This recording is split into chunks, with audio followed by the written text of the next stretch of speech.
Students, आपका फिर से स्वागत है मेरे इस क्लास में। आज का क्लास होने वाला है इंग्लिश ग्रामर और इस इंग्लिश ग्रामर के क्लास में हम लोग पढ़ रहे हैं चैप्टर नाउन नंबर। बच्चे लोग, नाउन नंबर हमने प्रीवियस क्लास में पढ़ा था कि नंबर होते हैं दो टाइप के, एक होता है सिंगुलर नंबर, दूसरा होता है प्लूरल नंबर। इसी का रूल आज हम लोग पढ़ेंगे। कंप्लीट रूल पे ये बेस्ड होता है और आपके एग्जामिनेशन के लिए बहुत इंपॉर्टेंट है, इवन स्पोकन में भी बहुत इंपॉर्टेंट है। दोनों तरीके से एग्जामिनेशन केवल बोर्ड ही नहीं, कंपटीशन लेवल तक जाता है, क्योंकि आगे धीरे धीरे ही लेवल बढ़ाएगा। जैसे जैसे रूल आप समझने लगिएगा, रूल के हर एक रूल में कुछ न कुछ डिफरेंसेस मिलेंगे और वो डिफरेंसेस बहुत ही मेजर होते हैं, माइनर नहीं समझना है, क्योंकि बच्चे लोग आगे जाके बहुत ज्यादातर एरर करते हैं इसी चीज में। तो सबसे पहला रूल हम लोग देखते हैं जो बहुत इजी रूल है और बहुत ज्यादा जगहों पर एप्लीकेबल होता है। यानी अधिकांश जो नाउन बनता है वो इसी रूल पे बनता है। अधिकांश सिंगुलर नाउन के अंत में, यानी मेजॉरिटी जो नाउन बनाएंगे, नाउन का सिंगुलर प्लूरल, तो इसी पैटर्न पे बनाते हैं, जिसमें केवल उसके अंत में एस जोड़कर, क्या जोड़कर, एस जोड़कर उनका प्लूरल बनाते हैं। तो आप लोगों ने बिल्कुल बनाया होगा, बैग को बैग्स कर दिया होगा, बुक को बुक्स कर दिया होगा, कर रहे हैं ना। हॉर्सेस, हेन्स, रोजेस, शिप्स, फिर उसका chairs, fans, flowers, jugs, soaps, trees, ये क्या होगा आप लोगों ने। चलिए सबको ही टिक कर लीजिएगा क्योंकि ये बिल्कुल सही है। नेक्स्ट रूल हम लोगों का कहता है, नेक्स्ट रूल देखिए थोड़ा सा कॉम्प्लिकेटेड कर दिया पहले वाले से, कि अगर सिंगुलर नाउन के अंत में, यानी कोई सिंगुलर नाउन है और उसके अंत में एस से खत्म हो, इंड हो, डबल एस हो, एस एच हो, सी एच हो, एक्स हो, या फिर डी जी ई जी से ज बोलते हैं उसको, ज हो, उसमें हम लोग ईएस जोड़कर, क्या जोड़कर, ईएस जोड़कर उसका प्लूरल बनाएंगे। कोई परेशानी क्या नहीं। अब चलिए इसके एग्जांपल्स के बारे में हम लोग बात करते हैं। तो स्टूडेंट, अभी हमने देखा कि जिस सिंगुलर नाउन के अंत में एस रहेगा, डबल एस रहेगा, एस एच रहेगा, तो इसे आप फाइंड आउट कीजिएगा, इसे पकड़िएगा कि कौन से अंत में क्या क्या मिल रहा है। देखिए मैंने लिखा है बस, इसके अंत में क्या है, एस है ना, तो इसके साथ क्या लगेगा, एस लगेगा। देखिए डबल एस है, ES, SH, ES, CH, ES, CH, ES, S, gas है। सब में ये रूल पे बनेगा, taxes, foxes, bushes, classes, dishes और जजेस। ये देखिए ये लास्ट वाला देखिएगा, है ना, देख रहे हो, सब इसमें यस लगा के हमने कर दिया। अब यहाँ पर एक बात ध्यान देना है, बहुत ही इंपॉर्टेंट है। क्या देना है, ध्यान। देखिए यहाँ पे जो CH का मैंने उच्चारण लिया है, इसको हम लोग पढ़ते हैं बेंच। क्या पढ़ते हैं, बेंच। देखिए इस CH का चर्च हो जाएगा, क्या हो जाएगा, चर्च। तो इसके अंत में च आ रहा है ना, क्या आ रहा है, च। लेकिन मैंने एक नोट में अभी जस्ट आपको बात ऐड किया है कि जब CH का उच्चारण क हो, क्या हो, क, तो हम लोग इसमें केवल S जोड़कर उसका प्लूरल बनाएंगे। ये हो गया MVVI, क्योंकि यहीं पे आपका एग्जामिनर कंफ्यूज करेगा। अभी हमने एक रूल पढ़ा कि जिसके अंत में CH रहेगा उसमें यस लगाना है, लेकिन कब, जब उसका उच्चारण च होगा तब। अब देखिए कि कैसे उच्चारण चेंज होगा भैया, कहीं सर उच्चारण बताइए। तो हम कह रहे हैं मोनार्क। देखिए तो मोनार्क, ये CH आया, इसका उच्चारण क्या बन गया, मोनार्क। इसको पढ़ते हैं मोनार्क, इसका मतलब होता है राजा या राजसी। तो देखिए ये CH का उच्चारण क बन गया, तो इसमें केवल क्या जोड़ेंगे, S जोड़ेंगे। चलिए एक और मैं एग्जाम्पल ले लेता हूं। यही एग्जाम्पल से आपके एग्जामिनर क्वेश्चन में फंसाएंगे। इसको पढ़ते हैं अस्टोमैक। क्या पढ़ते हैं, अस्टोमैक, ठीक है, अस्टोमैक पढ़ते हैं।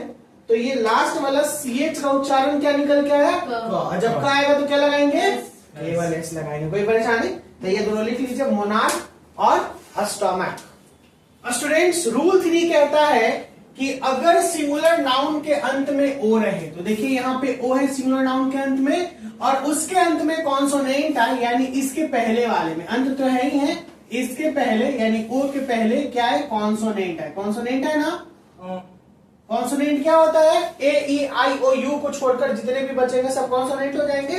तो रूल क्या कह रहा है, कह रहा है कि कोई भी सिंगुलर नाउन के अंत में ओ रहे और उसके अंत में, यानी इसके पहले होना चाहिए, अंत में बुक में गलती पब्लिश कर दिया है, और इस ओ के पहले, ठीक है ना, उसके पहले यानी है, ऐसे अंत में भी ठीक है, ऐसे लिख सकते हैं इसको, इस ओ के पहले कोई कॉन्सोनेंट है, ठीक है ना। अगर सिंगुलर नाउन के अंत में ओ रहे और इस ओ के पहले, ये वाला लाइन को रोक दीजिएगा अंत में, ठीक है ना, और इस ओ के पहले कोई कॉन्सोनेंट आए, तो ES जोड़कर उसका प्लूरल बनाएंगे। ये अब सटीक बैठ रहा है, ओके, है ना, क्योंकि ओ है, अंत कर देगा तो फिर इसके अंत में हो जाएगा ना। तो अगर सिंगुलर नाउन के अंत में ओ रहे और इस ओ के पहले, ये ओ के पहले कोई कॉन्सोनेंट आ जाए, क्या आ जाए, कॉन्सोनेंट आ जाए, तो उसे हम लोग ES जोड़कर बनाएंगे। क्या बनाएंगे, ES। अब देखिएगा ये भी ओ है, इसके पहले जी, ओ के पहले टी, ओ के पहले एल, सब में ओ है लास्ट में, और उसके पहले कोई ना कोई कॉन्सोनेंट है, तो उसमें कैसे जोड़कर बनाएंगे, heroes, mangoes, tomatoes, buffaloes, potatoes, mosquitoes, नेग्रोज और वोल्केनोज। वोल्केनोज का मतलब होता है ज्वालामुखी, पता होगा आप लोगों को, और नेग्रो का मतलब होता है हाबशी। हाँ, हाबसी नहीं, हाबशी, यानी एक प्रकार की ये प्रजाति होती है, ठीक है, नेग्रोज। चैप्टर 4 में पढ़िएगा, ये जो बुक है ना लिटरेचर, उसमें चैप्टर 4 में आप पढ़िएगा। अभी तो हम लोग लैंग्वेज पढ़ रहे हैं, चैप्टर 4 में हाबशी नेग्रो एक प्रजाति होती है, जैसे कैसे जो ब्लैकिश लोग होते हैं, ठीक है ना, साउथ अफ्रीकन लोग, हाँ नाइजीरियन, उसी को नेग्रोज तरीके से बोला है। इसके एक अपवाद है, इसके अपवाद का मतलब इंग्लिश में हम लोग बोलते हैं एक्सेप्शन। क्या बोलते हैं, एक्सेप्शन। देखिए फोटो है तो सेम ही रूल पे, लेकिन इसमें हम लोग बनाएंगे फोटोज, केवल एस लगाएंगे। क्या लगाएंगे, एस। पियानोज क्या बनाएंगे, PIANOS। तो ये जो भी एक्सेप्शन होगा ये इसको VVI मान के चलिएगा, MVVI। क्यों, क्योंकि आपके इस रूल पे बेस्ड पे तो पूछेगा ही, लेकिन एग्जामिनर आपको कंफ्यूज यहां करेगा, क्योंकि रूल हमने क्या पढ़ा कि अंत में ओ हो और उसके पहले कोई कॉन्सोनेंट हो, तो हम लोग क्या बनाएंगे, ES लगाकर, लेकिन यहाँ पे केवल S लग रहा है।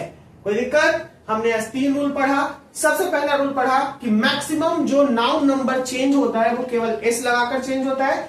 सेकेंड में हमने पढ़ा कि ES लगाकर हम लोग उसका प्लूरल बनाते हैं। ES लगाकर कब, जब CH हो, जब डबल S हो, S हो, X हो, ये जितने भी अंत में आ जाएंगे उसमें ES लगाकर। लेकिन इसके कुछ एक्सेप्शन थे कि अगर CH का प्रोनाउंसिएशन क देगा, क होगा, तो उसको क्या करेंगे, उसमें केवल S लगाकर उसको चेंज करेंगे। रूल नंबर 3 कहता है, हाँ, इस रूल नंबर 3 कहता है कि अगर कोई नाउन नंबर है और उसके अंत में ओ रहे और उसके पहले कोई कॉन्सोनेंट रहे, तो उसमें हम लोग ES लगाकर उसका प्लूरल बनाएंगे। कोई दिक्कत, फोटोज वाला में यहाँ पे केवल S लगेगा, ये एक्सेप्शन है। एक्सेप्शन का मतलब होता है अपवाद, यानी इस रूल पे ये नहीं बैठ रहा है, इसीलिए इसको अलग रख दिया गया है।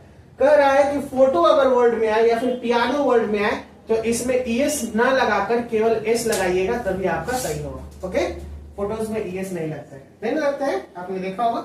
तो आज का क्लास स्टूडेंट हम लोग यहीं पे रोकेंगे, इसके बाद चलेगा नेक्स्ट जो ट्रांसलेशन सेक्शन है, जो मैंने लास्ट क्लास में आपको होमवर्क दिया था, और फिर आज एक होमवर्क मिलेगा कंप्लीट बनाने के लिए, क्योंकि एक साथ में ग्रामर के साथ में एक चैप्टर आपको ट्रांसलेशन करवाते चलेंगे। चलिए मिलते हैं, bye bye, take care, see you soon next class में। इसको आगे कंटिन्यू करते हुए, बाय बाय।